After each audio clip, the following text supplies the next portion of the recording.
Dahil sa tiwala ng Pangulo at tiwala ng tao sa ipinaglalaban natin, nandito ako ngayon nakikiusap sa bawat isa sa inyo na tuluyang suportahan ang mga programa ng Pangulo, lalong-lalo na sa laban natin sa iligal na droga, korupsyon at kriminalidad.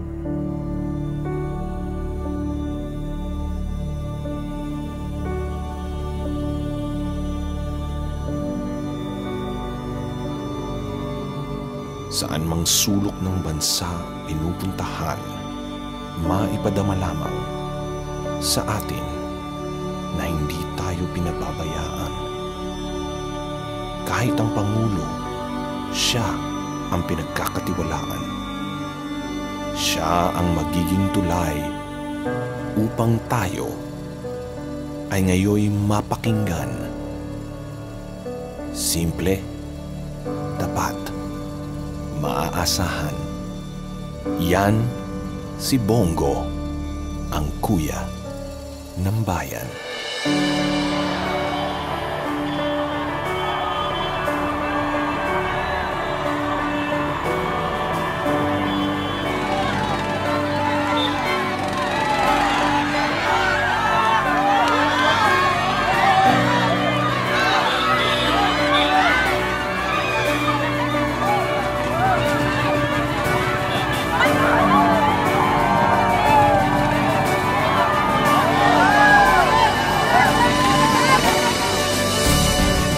Dahil sa tiwala ng Pangulo at tiwala ng tao na ipinaglalaban natin, nandito ako ngayon nakikiusap sa bawat isa sa inyo na tuluyang suportahan ang mga programa ng Pangulo, lalong-lalo na sa laban natin sa iligal na droga, korupsyon at kriminalidad.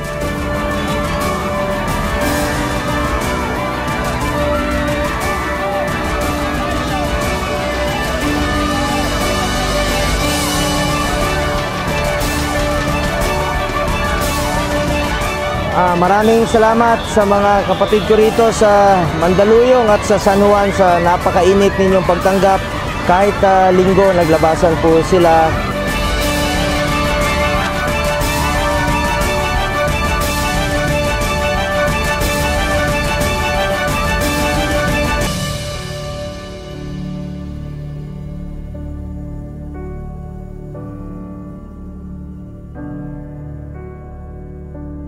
Maraming salamat po at asahan nyo ako magsiservisyo lang po ako sa aking kapwa Pilipino.